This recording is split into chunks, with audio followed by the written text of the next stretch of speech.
It's been more than 20 years since a New Mexico woman escaped the clutches of the infamous Toybox Killer. As the FBI continues searching for David Parker Ray's victims, Cynthia Jaramillo is working to protect women from the next serial rapist.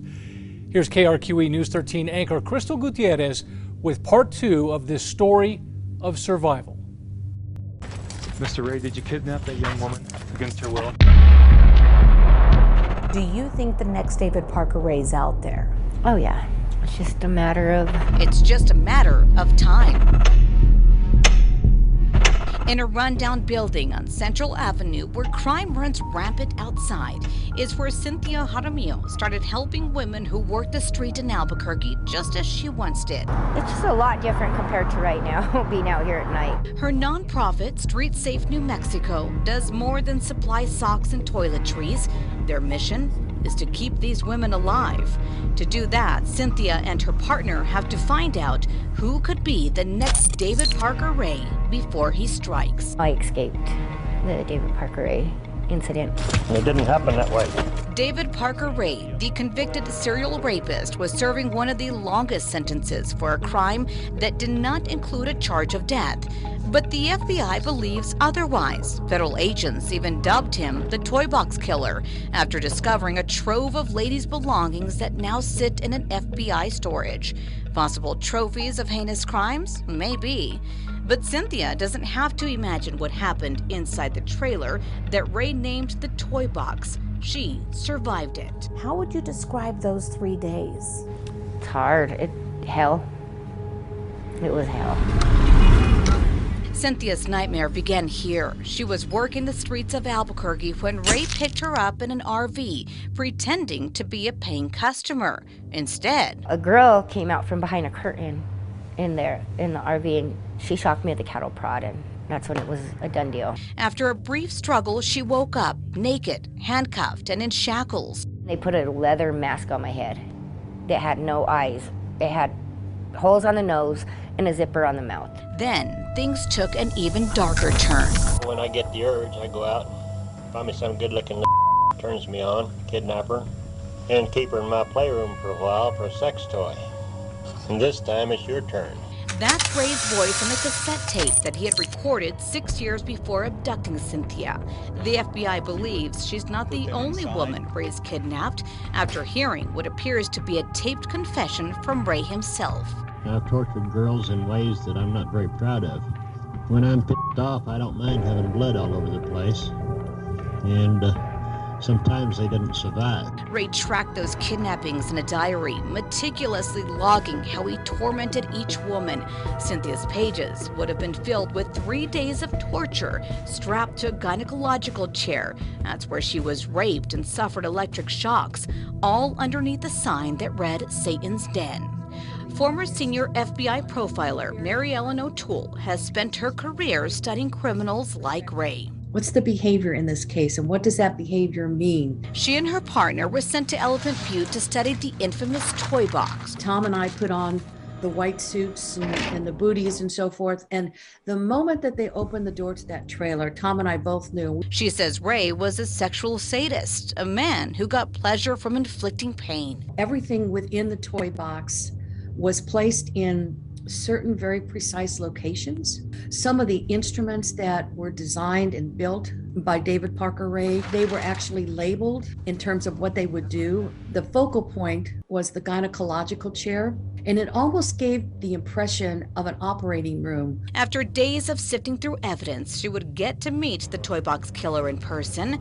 O'Toole says Ray was a charmer. I had to tell myself, Mary Ellen, don't forget what you know. And she's certain she saw a side of him his victims had probably seen. It made sense to me how somebody like this could fly under the radar screen for many years, and how someone like this could approach a victim. Cynthia and her partner, Christine Barber, know there are more predators walking the streets just like Ray. We started the bad guy list because you'd hear about men on the street attacking other, like women. The Bad Guy List is a newsletter that Cynthia and Christine have been working to perfect, an inventory of potential predators taken straight from the women who escaped. Serial rapist uses multiple cars, blue GMC Jimmy. Chicano man looks part Native or Asian, age 24 to 25, medium build. Has a gun and beats girls. 2 black men pulled in a woman, raped her and beat her up, San Pedro and Central, 1 a.m. They hand out the flyer to the women working the streets. Then they report the cases to police because the victims won't. Why are so many of these women scared to go talk to the police after they've been attacked? Federal agents believe the streets Cynthia worked were Ray's playground, picking his next victim from a lineup of women who were often forgotten. A lot of them, they don't contact their family, so their family wouldn't know if they were missing. I never called my family on a daily or weekly basis, so they wouldn't know. I don't know when I would have been reported missing or if I would have been reported missing. And that's what serial predators count on. They have days, hours, if not days, and that gives them time to distance themselves from the crime. The serial killer in another cold case that haunts New Mexico has had years. This is the third body positively identified. Identifying them now gives them a better profile of the West Mesa killer. Whoever murdered these women is probably still out there. In 2009, the remains of 11 women and 1 unborn child were discovered buried in the desert just outside of Albuquerque. Police would reveal almost all of them worked the streets. Each one mysteriously disappeared years before a single bone was ever found. Despite some of their families looking for them, there were no full-blown searches by police or volunteers. When Cynthia disappeared, there were no search parties for her either. Do you think that's why you watch over other women? I think so. I think that was my healing process, is being able to help and be there for other women that I didn't have that help. What happened to Cindy being attacked by a serial killer, what happened to the West Mesa girls being attacked by a serial killer, it's gonna happen again. There's no doubt. Crystal Gutierrez, KRQE News 13. Street Safe New Mexico has helped hundreds of women on the streets of Albuquerque. Cynthia and Christine work long hours, and that work can be costly. If you want to donate to their nonprofit, we have a link at always on krqe.com. All right, guys. Hey, but now we got introductions. Hi, I'm Elena. I'm Mom. That was fast. Right. I'm Sherry. This is Outline of a Murder. All right, so this wine, what's it called? Woodbridge. Berry. Raspberry. Blueberry. It's just berry something. I thought I said blueberry. Well, I think it's a blueberry blackberry combo, but I think the name of it is berry something. I have a photographic number. But it said berry something. Blueberry, blackberry, 2 berries. Yes. 2 anyway, berries. we're going to taste it. Fruitful blends is what I was thinking. Yeah. Fruitful blends. Blueberry, blackberry. Okay, let's taste it. And it's got a bit of fizz. I'm going to try not to vomit. Mmm. A lot of blueberry. It's not as good as Stella Rosa, but it's not bad. That not one bad. he has It's not in bad. there. Not bad. You would like it better than Stella Rosa. Not bad. Yeah, not bad at all. Okay. All right, so I wanted to give a disclaimer. Oh. If anybody has children in the room, you probably don't want them in the room.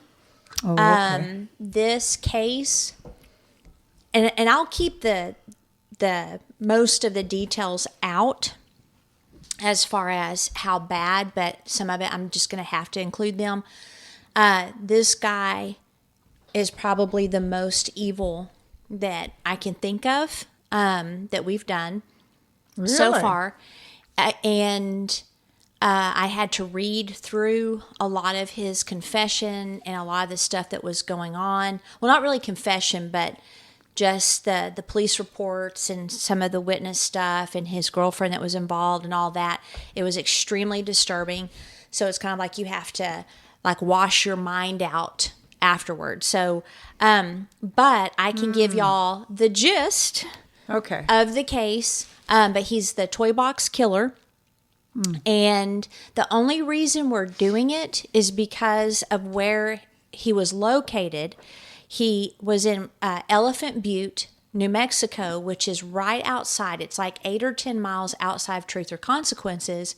And I go there regularly and teach at a local church. And my father-in-law is the one that said, "Have you heard of the serial killer that lived in Truth or Consequences?" And I was like, "No." And he said, "Yeah, they call him the Toybox Killer." And so I looked him up, and I was like, wow, this dude killed for a long time. And they weren't able to get him either. They were never able to get him on a lot of the murders. So let me get this closed. So that's where it's Satan's den. Satan's Den. Yeah, his name was David Parker Ray. And again, he wasn't convicted of murder. They couldn't get him on that, but they got him on some other things. So I want to start with the killer first. Let's see. So this is him right here. And I mean, he looks like, I don't know, just, oops. Is that when he started? No, that's when they got him. Because he's awful old. Rough. Yeah, he's had a rough life, but he looks like, I mean, really just someone that lives out west. I mean, he has that rugged, that like dried out appearance. Look at his neck. But he has such a kind smile. He does. Well, at least there. There he is. Yeah. Yeah, so you wouldn't think, I mean, he looks to me like just, a normal guy that's had a rough life, that's worked outside. Looks like an officer to the left, but he does have a grin. Mm-hmm. And he was born November 6, 1939 in Belen, New Mexico. And my father-in-law worked out of Belen a lot when he worked for the railroad. And I've been there several times. It's got a population about 7,000. It's a small community, not much to look at, but it's definitely a hub for the railroad, which is a big job provider in the New Mexico area. And let's see, Belen, Elephant Butte, and T or C are located in the New Mexico wilderness and desert areas. So when you go there, they have like hills and, maybe what you'd call mountains a little bit, but it's dry. And I remember when me and Mike were there one time, we went over to Chloride, New Mexico, which is a ghost town, and we're driving and it's desolate. It's in the middle of nowhere. And it's like, these guys that came over to settle this part of the country, like what were they thinking when they showed up? Because it's crazy desolate. And then, and by the way, Chloride's really cool. So there's basically what drew people to TRC are hot springs. It used to be called Hot Springs, New Mexico. And they're wonderful. Me and Mike have gone to the hot springs there, and it's very peaceful. They're a little bit warm. I mean, you have to set out of it and cool off a little bit. How far is that from Clovis? I bet it's about 5.5 hours. Okay. And then they have them in Arkansas. And they have a lot of ghost towns in that area. And then not just Chloride, but that was the best one. And then there was a game show called Truth or Consequences. Yeah. And they had a contest on renaming hot springs, and that's the one that won. Okay. Yes. And so people call it T or C because it's like, Truth or Consequences is a lot to say. Yeah. So they just say T or C. So if you hear that, that's what I'm referring to. Now, Ray and his younger sister, Peggy, they lived with their grandparents in the country in Mountain Air, New Mexico, which I've been there as well. The population's under 1,000. And I can't figure out if the parents lived there full-time or just visited.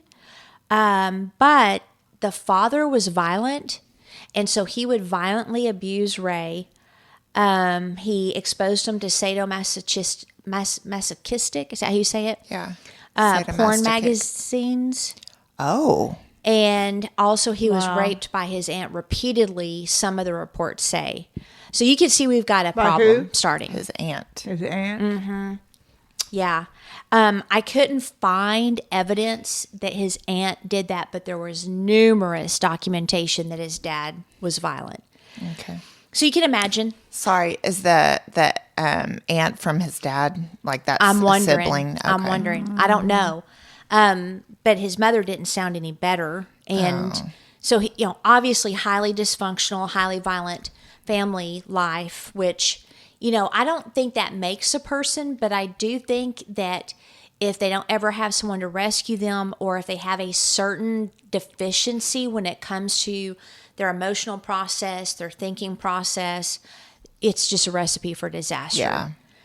And the exposure to porn and abuse obviously didn't aid him in being a normal person. No. He started having sexual fantasies of raping, torturing, and even murdering women during his teenage years, which, again, that seems to be a pattern.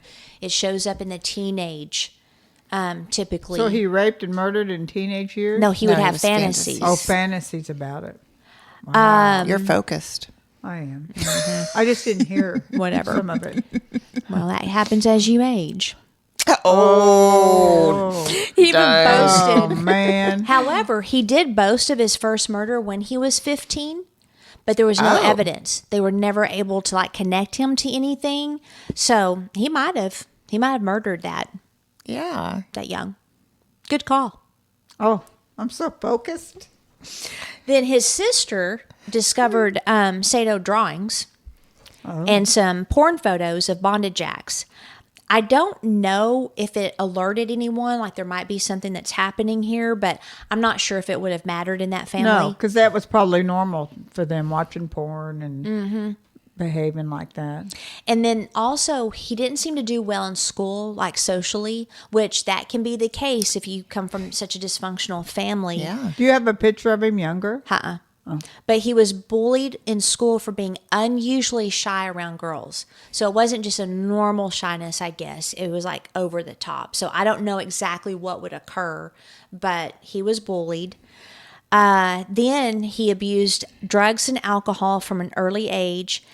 He did complete high school. He graduated from high school. He joined the U.S. Army, and then he received an honorable discharge. Really? So nothing stood out? He was married and divorced 4 times. Well, what does that mean? Just say he was married and divorced 4 times. Well, why are you getting defensive? Because why y'all looking Mom's like only that? on 3. No. No, Divorces. Oh, that's Oh, true. divorces, married, yes. Yes. But married, Yes. 4. Yes. Wow, I can't believe you're like, no, it's 4. Wow. So they had 2 kids, one daughter named Glenda Jean Ray, but also called Jessie, which that can get confusing if you're researching this case, who later became his accomplice. Wow. It's a family business. Also, Ray worked in maintenance for the New Mexico Parks Department because Elephant Butte in its lake is part of a state park. And it's a gorgeous lake. It's like real, real blue. It's man-made. And he had no criminal record at all. He was a friendly neighbor. It does seem that his neighbors, even though they were close, they never noticed anything weird, anything that would alert them. But just so people know, I mean, people are independent and quirky there. I've been there so many times. I mean, it's just not your run-of-the-mill community, you would think. So, if there was a little bit that was weird, they wouldn't have thought anything about it because it's a quirky little town. Okay, now the discovery, how everything blew up, is on March 19th, 1999, 22-year-old Cynthia Vigil, I think, was sex working in a parking lot in Albuquerque, New Mexico. And she broke all of her rules and followed the man to his RV. Oh. As soon as she was inside the RV, the man flashed his badge, put handcuffs on her, claiming he was an undercover cop. She began to resist, and he started yelling for Cindy, which freaked her out because Cynthia is like, that's my nickname. So like, how does he know my name? Well, and that was actually her assumed name. So she's thinking, was he stalking me? Like, how does he know, all of this? Well, then a woman named Cindy Hindy. Cindy Sounds Hindy? funny. Cindy Hindy comes out and helps him subdue her before they started the 156-mile trip back to Elephant Butte. Okay? So With her? During the drive, she gets loose. Cynthia gets loose, and she was trying to she was going to spring out of the RV once it slowed down enough, but then suddenly Ray slammed on the brakes, which caused her to have to grab something, and then Cindy knew that she was loose, and so they subdued her once again. They got her back to Ray's home, to what he labeled the toy box. So that's how he gets his nickname. It was a soundproof trailer, which looks like a job site trailer. So here's a picture of it, you know. And so, again, you could see that in someone's yard, literally in TRC, 100%. And then, let's see. Aren't on RVs, when Jim bought his, they called those toy boxes. Oh, did they? The back part, yeah. And then this. Yeah. Well, toy hauler, Mom. Toy hauler? Yeah. Oh. And then Toy this hauler. is the accomplice, Cynthia Hindy or Cindy Hindy. Now, how are they connected? I mean, like, sister? No, she's just a girlfriend, the accomplice to him. And so they get to the toy box, and he had spent $100,000 to outfit this thing. Oh, man. Where did he get the money? Well, he worked for the New Mexico department, Well, I so know, I'm but sure he that's a just lot of added as he money. went. Yeah. And he had a gynecological table, whips, chains, pulleys, straps, clamps, leg spreader bars, surgical blades, electric shock machines, saws, and more. He also had numerous sex toys, torture toys, syringes, and homemade electrical generator that he used to torture his victims. He also had on the walls detailed graphs on showing ways to inflict pain. Oh. The best places. Crazy. And then he had a mirror over the table so his victims could watch themselves being tortured. Oh, man. And I won't go into how he did all that. And then also he would call it Satan's Den. So that's what you saw. And just so you know, Elena, I'm going to show the inside. And so it's a little bit disturbing. But these are some of his tools of the trade, I guess you would say. That's where it says Satan's Den. And then these are some more of his go back to Satan's Den. tools. That's crazy. You notice all the Playboy books? The Playboy. Right there. And then he had an abnormally large sex toy. Yeah, I see that. That caused a lot of pain. And then this is the table and everything that was outfitted. So let me get it off of that. Oh, and then this is an x-ray of everything that was in there. So you can see the chains and stuff like that. So let me get it off the inside.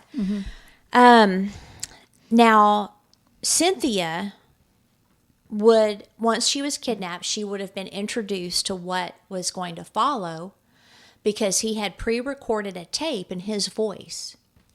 And he would play it, explaining, these are the rules. This is what we're going to do to you. It's going to hurt. It's probably going to ruin your life. But this is what we like to do. And it would just play over and over and over. Wow, the torture and the playing. So definitely a sexual sadist. Yeah. Like he would be the typical high-level sexual sadist. And so that was her introduction, and it would also heighten fear. And I read the tapes, the transcripts, and yeah, he's a piece of poop. So the tape was to induce fear and introduce the victim to the rules. I think it was created in 1993, and all the victims also got a thorough sexual and medical history. So that was the first step. So they would hear the tapes, then he would come in, he'd get their sexual and medical history while they were strapped down on the table, and then various sex toys were used to measure specific areas. Oh my gosh. To get an idea on how That's to start. crazy. That's beyond crazy. Yeah, very detailed in his perversion. So Ray told Cynthia that she would never see her family again and that she would be killed like the others. So that's where they're thinking that he's killed people, but it was really hard to find any evidence. I mean, honestly, if I was on a jury for murder, I wouldn't have been able to convict him of murder because there was nothing to tie him to the murders. I could definitely tie him to the sexual sadism, but I wouldn't have been able to tie him to any of the murders. So I probably wouldn't have been able to give a guilty verdict. So, I mean, I don't know if he was smart or just thorough, but anyway. So I'd say thorough. Yeah. He was well experienced in sexual sadism, and Cindy was just involved in all of the torture. They called the ladies sex slaves. They were required to service her as well. Cynthia was repeatedly raped for 3 days. Most victims were there for 1 to 3 months. Oh, boy. But on the third day, Ray was at work and Hindi received a phone call on a potential business opportunity.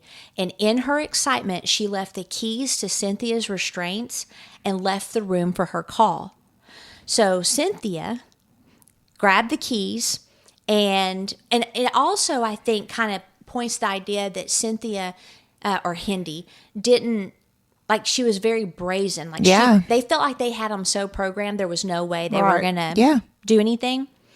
So Cynthia was able to either pull the table or the keys toward her within range. I don't remember which way it went, using her feet. And then she got one lock unlocked when Hindi came in, and then the fight was on. So she, I think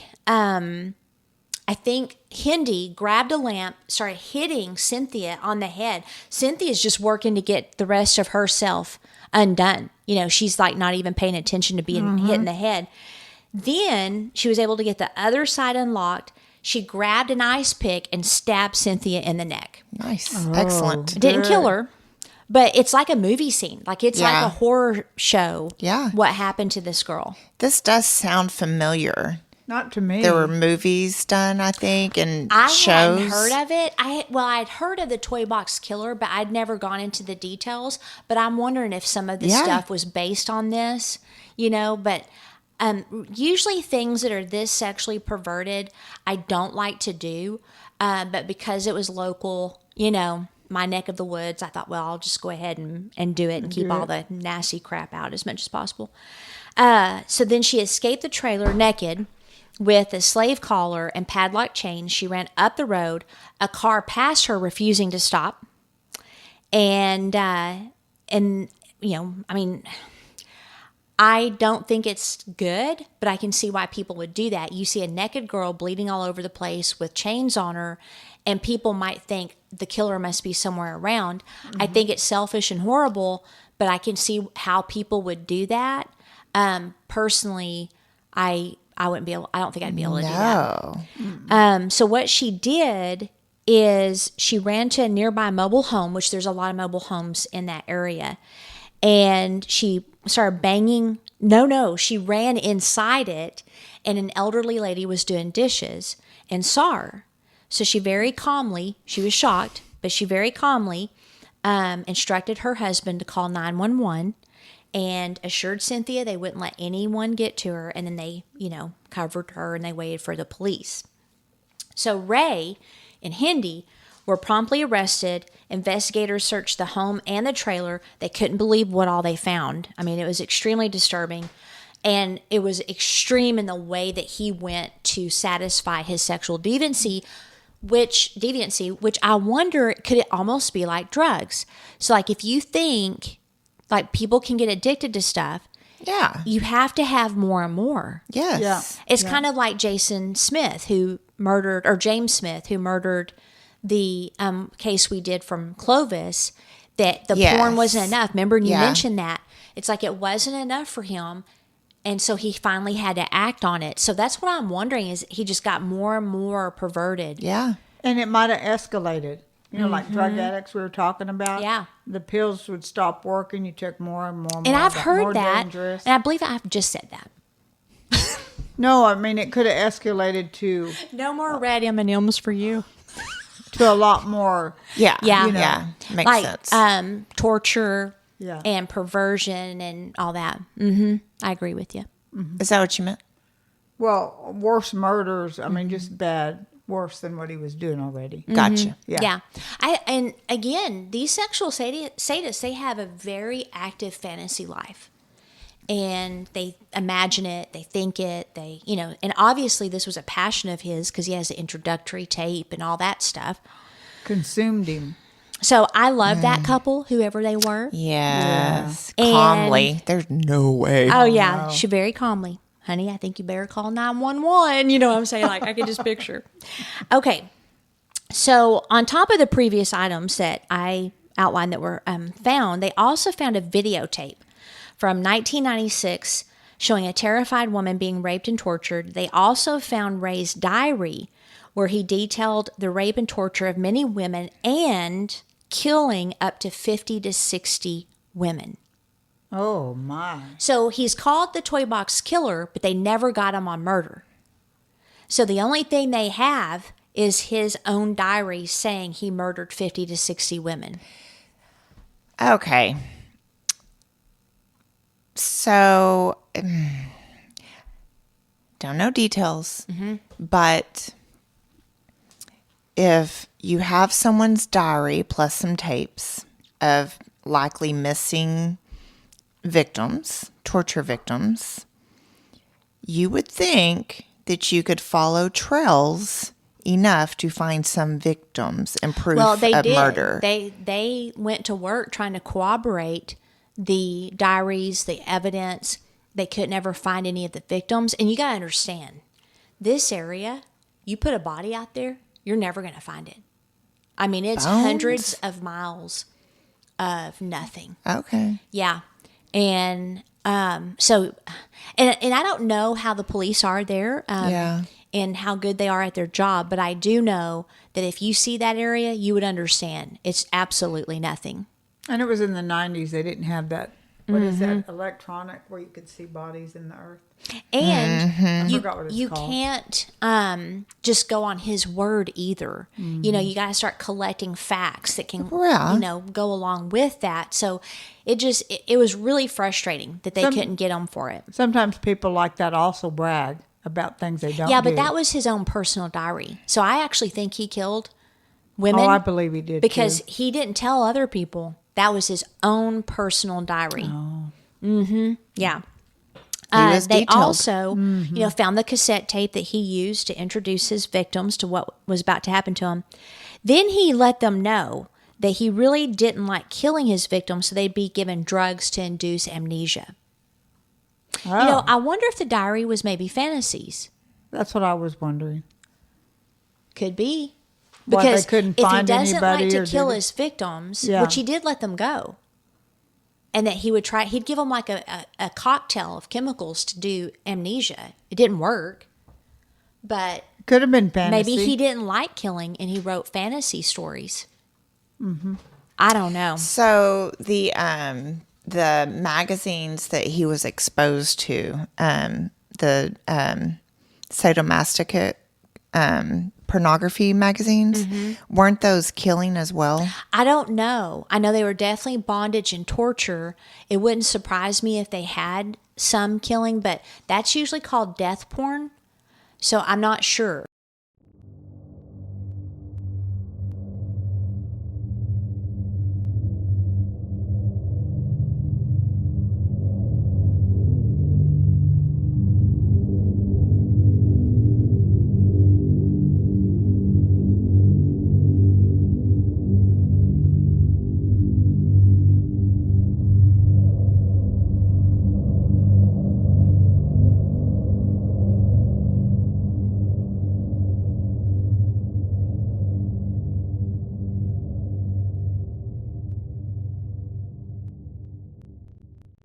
It would just make more sense if that was part of it, and then he was writing out those fantasies. And I forgot to tell you guys on James Smith. Yeah. Not only did he purchase death porn, he also wrote his own scripts and had them acted out, and then they would mail them to him, and he would watch them. Oh, my. Yeah, I forgot to tell you that.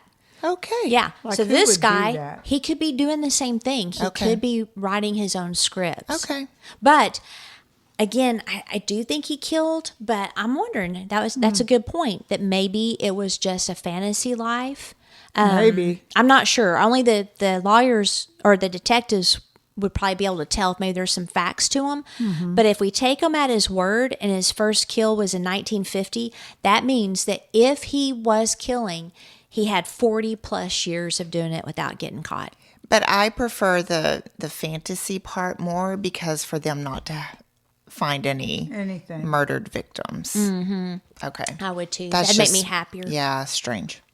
The publicity, obviously, this tiny, tiny little town, guys. I mean, it's small. Captured the publicity that his arrest captured encouraged another victim, Angelica Montano, to come forward.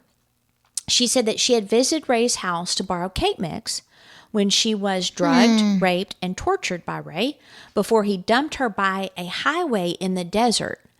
She was found by police, but they felt that her story was too far-fetched, and they didn't follow up. Gosh. And they also thought she was a drug addict. Oh, I was going to say, was she a prostitute or drug addict? Another victim and survivor, Kelly Garrett, was friends with Ray's daughter, Jessie, and the female on the videotape the police discovered. So remember, they found that videotape of that victim? It was her, Kelly Garrett. She said that on July 24th, 1996, she'd gotten into a fight with her husband, so she had decided to go play pool at a local saloon with Jessie, the daughter.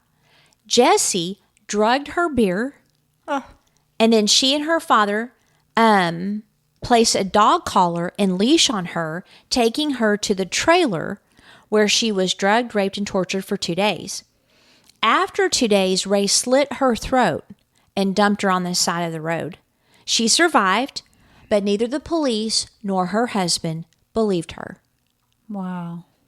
Her husband thought How she can had... you not believe her when your throat slit? And I don't know. Probably beat up and tortured. Her husband thought that she was cheating on him, so she made up the story to get out of that.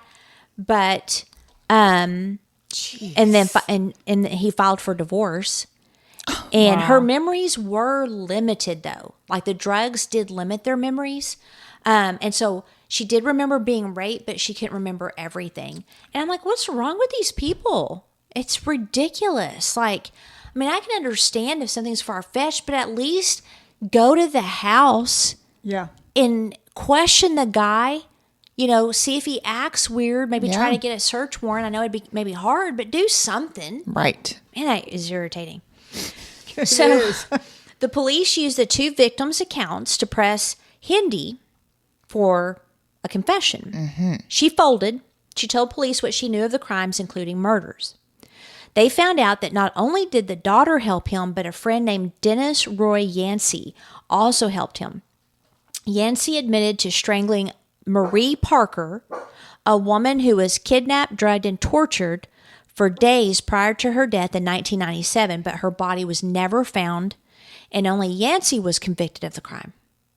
Oh, yeah. But investigators said there wasn't anything that they could tie Ray to with the murder.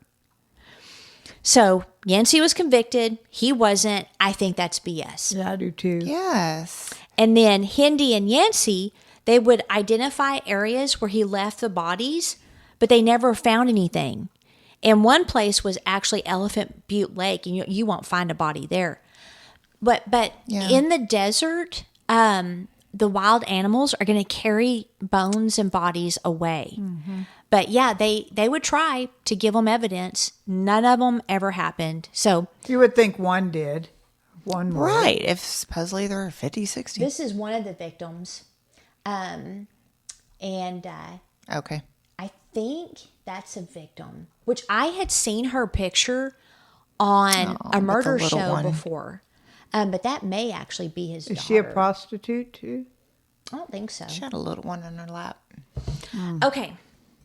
Now, let's see. Investigators did find many unidentified personal effects and jewelry in the trailer that pointed to many victims. FBI spokesman Frank Fisher said they were getting good leads back in 2011. And I don't know if they're there now, but they've got the pictures of the items on the FBI website. So you can go and look and see. Because to me, the victims would be in that area. So if we know he went all the way to Albuquerque, it wouldn't surprise me if he went maybe down to Las Cruces, Alamogordo, like all of those areas. Because, New Mexico is a small state. But where they're at, it would be really easy.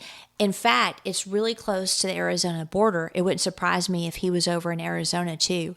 So I think if anyone, that lives in the vicinity, I'd say maybe within a 200-mile radius of TRC or Elephant Butte, if they know of any missing family members back in the day, like the 90s and stuff, or, maybe they did have some family members that were sex workers, and they just disappeared off the face of the earth, go through the pictures and see if there's any jewelry that they can spot, and then go to that FBI website and just type in Toybox Killer, and it'll or David Ray Parker, and it will all come up.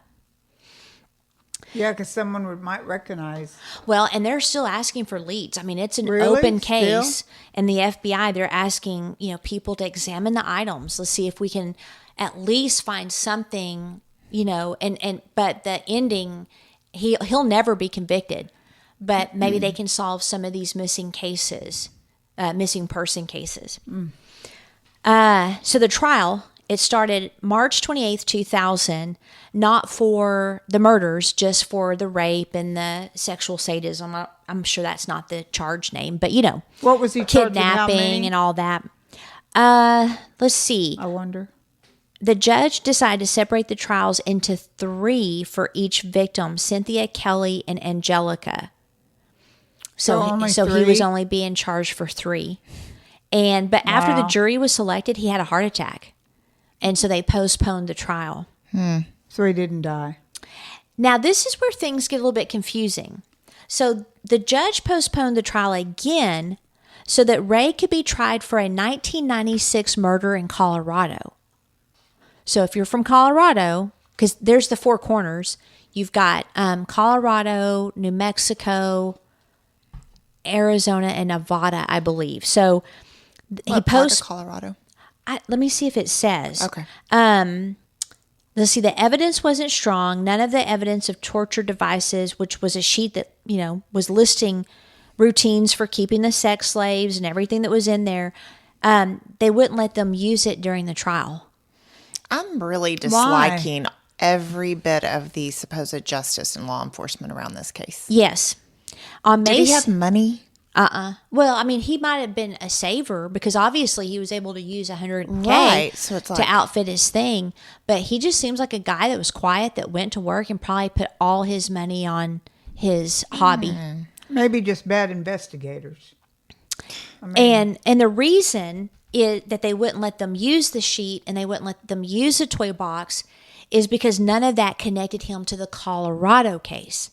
So you can't bring evidence from something unless it's connected. There has to be a chain of evidence. There has to be a way to show that was used in that crime, and they couldn't.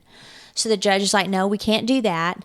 And then on May 7th, shortly before or during Ray's trial, Angelica died of a drug overdose. And so she never got to testify against Ray. Cynthia and Kelly did testify against him when his new trial came up for the other crimes, and it started in May 23 for Kelly's. He was charged with 12 counts. Here it is: kidnapping, sexual abuse, and conspiracy.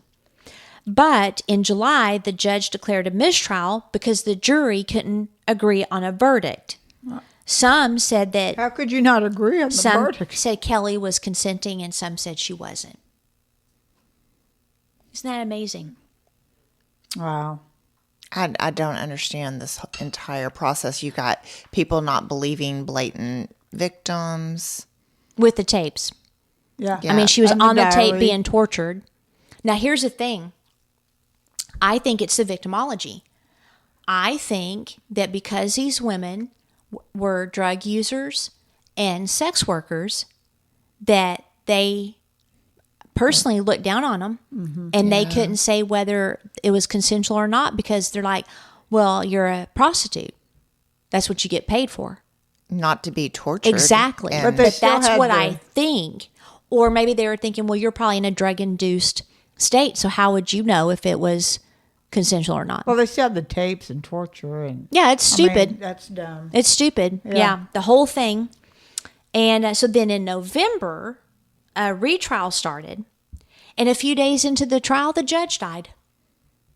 Boy, that guy lucked out on a lot of. Yeah. So then in April of the same year, the trial resumed. He was found guilty on all 12 charges that time. Okay. Thank goodness. Then in June, the second trial began. And I'm assuming these are the charges for what he did to Cynthia, the one that was able to fight. He entered a plea on the condition that his daughter would receive 5 years probation, even though she was suspected of being involved in the murder of Marie Parker, of which they could not get him for either. Surely they didn't give her just 5 years of probation. But here's the good news. He got 224 years. Nice. Yes, in 2001. Then his daughter, that poop bird, was sentenced to time served and then additional 5 years of probation. That's terrible. Then Dennis Yancey pled guilty to murder of Marie Parker in Elephant Butte. But what's even more frustrating, this is going to make you mad. This is why we're going to need to go train. We're going to have to get this stress out. Is that Ray recorded the murder on video, and still the cops didn't charge him. Oh my gosh. I'm convinced he had money. Police work. $100,000. I understand you're saying he saved. Basic. It takes a long time to save that. Yeah, she called him for a business opportunity. What?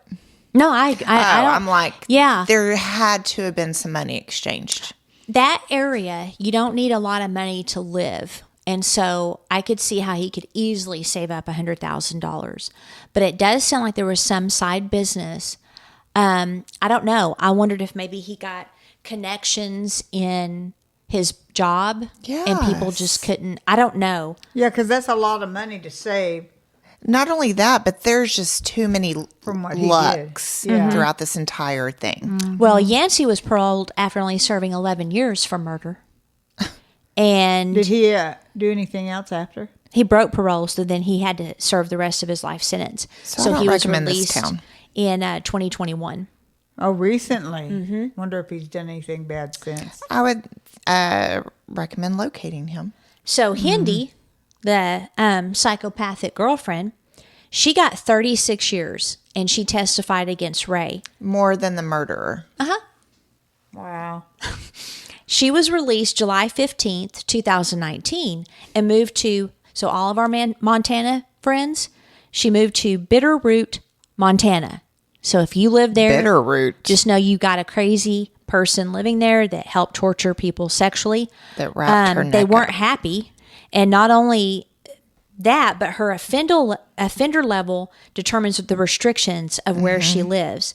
Well, it's so low at her release that there's no law prohibiting her from being around children. Oh so I just want people in Montana to know that. Mm-hmm. Oh, I don't like this case at all. Yeah. Way too much injustice. But the daughter, wonder what she's doing. Is she know. even still alive? What a horrible person. Yeah. All of them. Yeah. Wow. And then, and I got to tell you guys that, okay, so I've, lived in New Mexico since 89, and I love Texas. That's, want to go there someday, or North Carolina. But the thing is, North Carolina. The thing is that in New Mexico, the justice system sucks, and I'm just going to make it plain. People don't get the time they should. The one killer I met, he only got 8 years for killing his girlfriend, and it was a fit of rage. And I'm like, wow, my sister-in-law got more time than you for a totally different crime. And that was California. I mean, she got a lot of time. And I'm like, you murdered your girlfriend and you're already out? And once we found out he was a killer, we didn't have anything else to do with him. And then, because she was dating him, I'm like, of course you picked a killer. Anyway. Your sister-in-law was? Yeah. Oh, my God. And then we had a kid, and I remember me and Mike were teenagers, that was on a high-speed chase down Prince Street. So I don't think I ever took you to that part of Prince. Yeah, we go past there when we're going for our facials. Okay. And it was a high-speed chase. He was going over 100 and something miles per hour. He hit a car with two mothers and their children, split the car in half, killed everybody.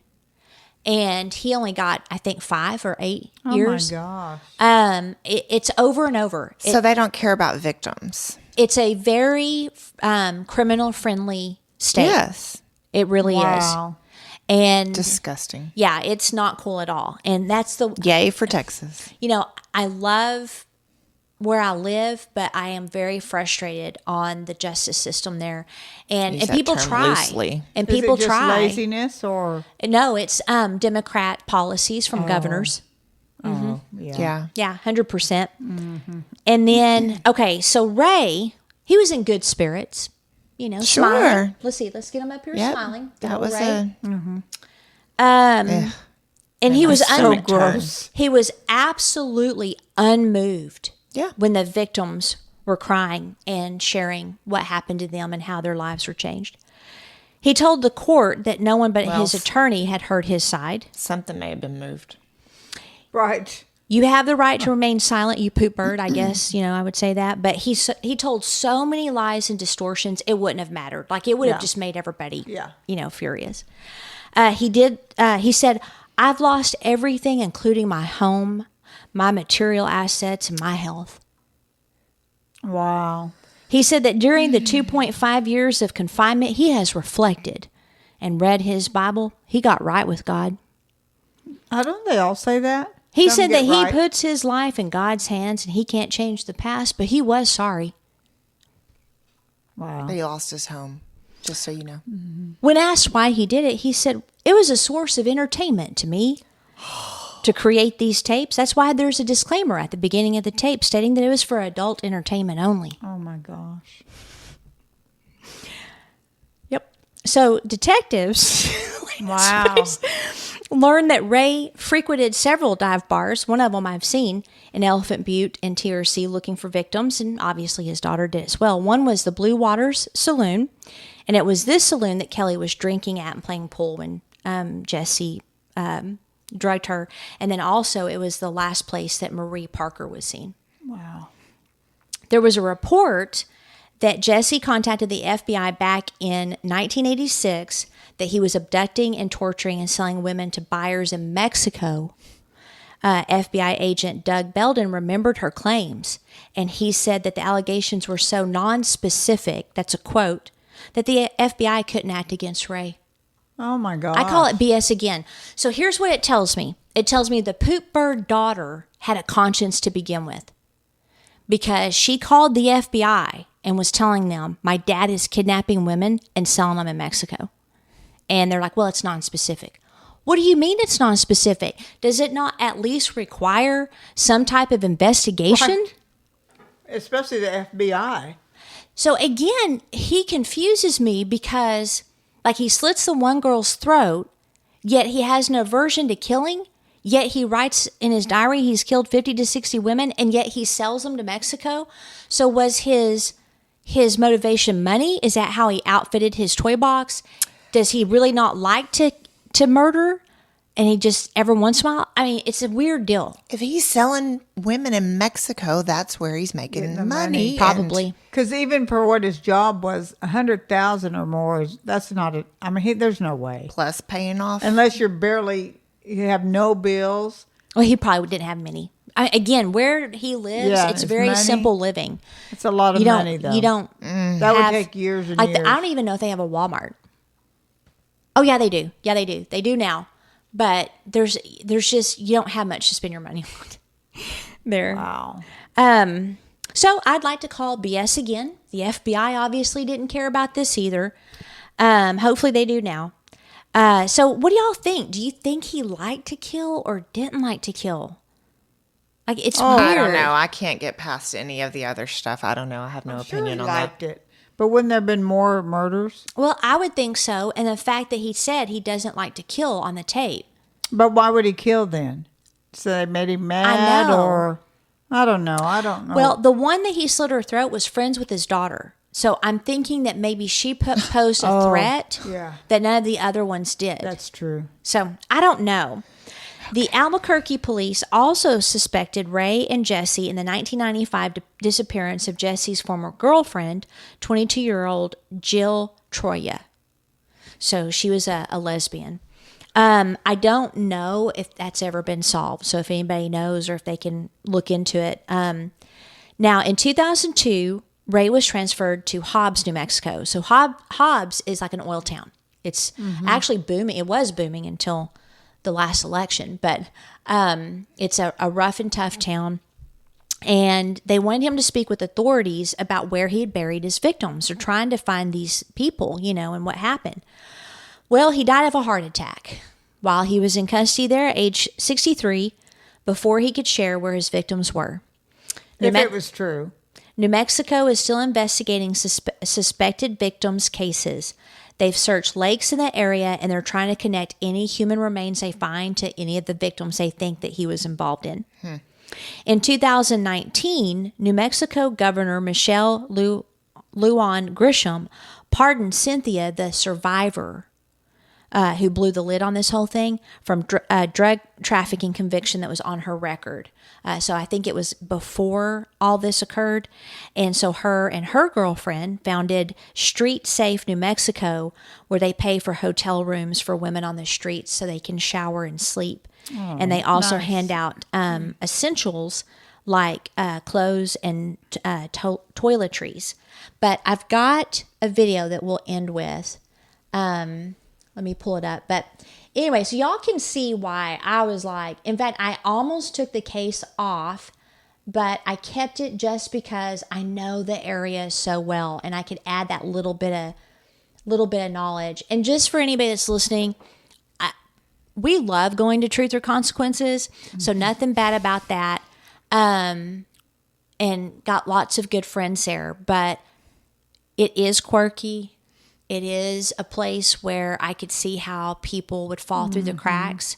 But I do have to say, if you're ever in the area, eat at Sunset Grill. It is the best food ever. And then go to Los Arca, I think is what it's called. But I've got this video here I wanted to play, and I wasn't sure when. So let me grab it.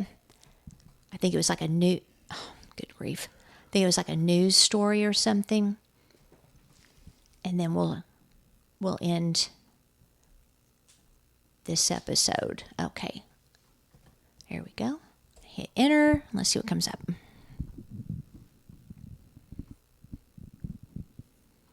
Yeah, this is one where I just don't. Oh, it's gone. Okay, we're not going to be able to. We're not going to be able to play it. But this is one where it just feels there was no justice. No, none at all. None at all. Yeah.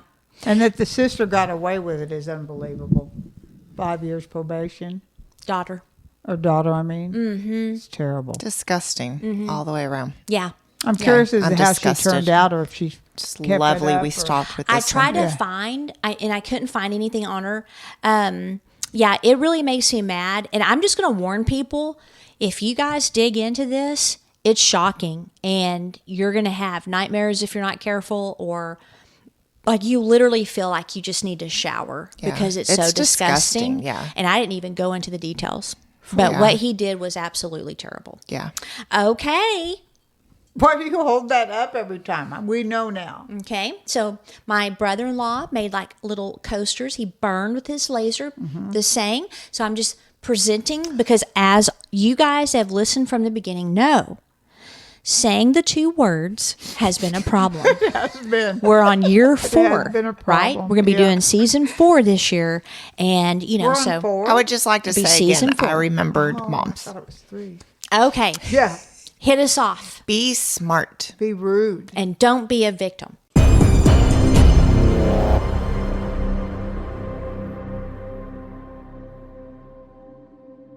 Outline of a Murder is a Mr. Joseph production. What do you think, Joseph?